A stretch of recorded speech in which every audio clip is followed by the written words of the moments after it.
Hello, I'm Jeff Emberling, Museum Director at the Oriental Institute, and I'd like to invite you to a new exhibit opening January 12th called Pioneers to the Past, American Archaeologists in the Middle East 1919 to 1920.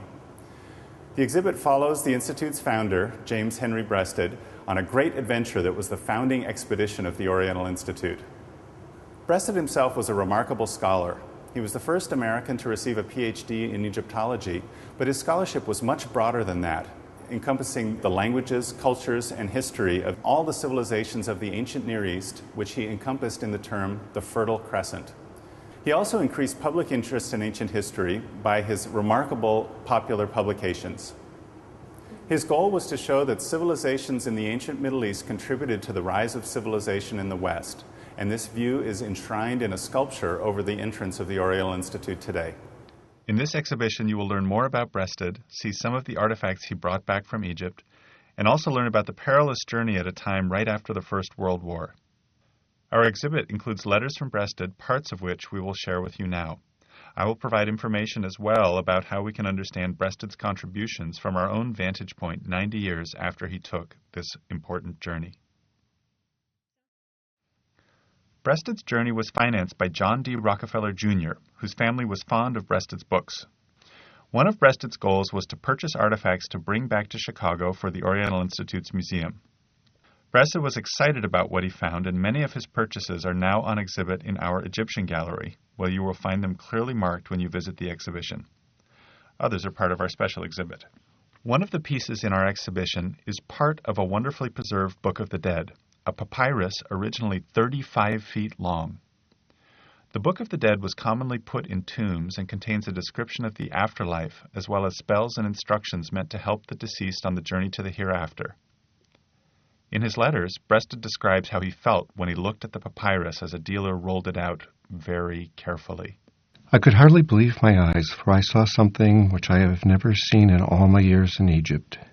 A beautiful roll of papyrus, as fresh and uninjured as if it had been a roll of wallpaper, freshly arrived from the shop.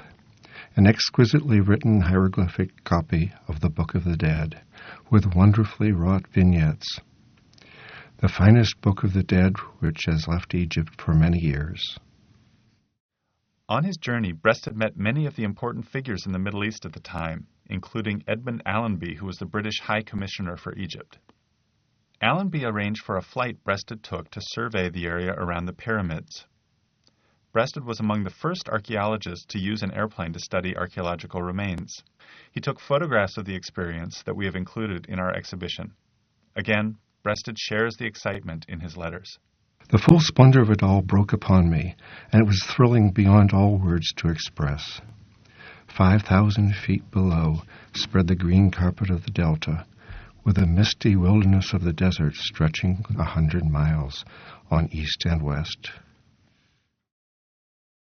Breasted was familiar with Egypt and had visited there many times. The next portion of his journey took him to places he had written about but never visited, in what is now Iraq, Syria, Lebanon, and Israel. His accommodations were frequently uncomfortable and his transportation challenging.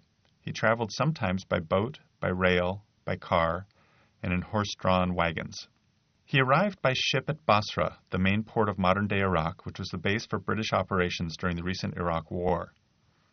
From there, he traveled through the ancient sites of an area on the eastern flank of what he had called the Fertile Crescent. He writes, I found it very impressive to be standing in the first ancient Babylonian city I had ever visited, with the bricks of the temple tower lying all about, marked with the name of Nabonidus, the father of Daniel's Belshazzar. He journeyed through Baghdad before going to Mosul and the ancient city of Nineveh, which is nearby. Throughout his journey, Breasted and his team were fundamentally more interested in the past than in the present. There is a very real sense that theirs was a trip to a past landscape. In Mosul, for instance, he writes, I have spent the day in these bazaars, camera in hand, and have found it very instructive. Here are the same crafts and the same tools which enabled the Assyrian emperors to build their palaces along the river 2,700 to 2,600 years ago. Breasted and his party traveled to what is now Syria by wagon, a scene that may remind some people of pioneers conquering the American West. They traveled with an American flag waving, and that same flag is in our exhibit. Breasted was also armed with a pistol. Although we have no record of Breasted's using the gun, it was not without reason he felt a need to be armed. The British were regularly bombing villages in the region, and the local communities were rebelling. The British stationed armed cars, cavalry units, and planes throughout the country. On part of his journey, Breasted and his party traveled with a British military officer and Arab guards with rifles. At one point, they were startled by the approach of 30 to 40 Arab horsemen sweeping up the slope of a mound towards them. Breasted writes that Captain Crawford, the British political officer on hand, remained remarkably composed upon learning the party was outnumbered by a group of armed Arabs from a tribe the British had recently bombed. We had 5 rifles, and they had 30 or 40. We were at their mercy far out in the Arab wilderness.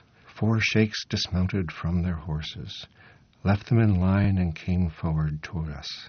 They all stepped forward and kissed Crawford's right shoulder, at the same time dropping from their heads their rope-like agalas, arranged in coils over their headcloths, a token of complete submission. Although that group of Arabs surrendered to the British, the Middle East at that time was unsettled in many ways. The Ottoman Empire, which ruled the region before World War I, had fallen. This left a political vacuum which Britain and France were attempting to fill. Against this foreign dominance was a strong current of nationalism. Breasted continued his journey to Damascus, where he met King Faisal and visited archaeological sites, including ones important to his own work. He writes, I stopped a few miles north of the mouth of the Nile Kelb, Dog River, where I had my first opportunity to see the remarkable records grouped there, records I have known for years but have never been able to see. There are 3 great tablets of Ramses II from the 13th century B.C., 3 carved by Assyrians, presumably of the 7th century B.C., 1 huge record of Nebuchadnezzar, 6th century B.C., and several by the Romans. The inscriptions mentioned military invasions. The British, as well as the French, under Napoleon III, also left their own record of having visited the area. The military hostilities prevented Breasted from visiting one of the most important sites of the trip, Megiddo, a critical intersection between cultures in the ancient Middle East and the biblical site of Armageddon. He saw it from afar and took a barren photo. I'm Gil Stein, director of the Oriental Institute. I have the privilege of working in Breasted's office. We live with the heritage of his work and of his vision for Near Eastern archaeology. This vision was fueled by what he saw on his trip of 1919 and 1920. And the projects that he envisioned and that were later carried out by Oriental Institute archaeologists have made us the world's leading center of Near Eastern archaeology. Although he never actually reached Megiddo, he only saw it from far away, other Oriental Institute archaeologists did. And this research became one of the most important projects that was ever done by the Oriental Institute. You can still see artifacts from that dig on display when you come to learn more about James Henry Breasted and the founding of the Oriental Institute.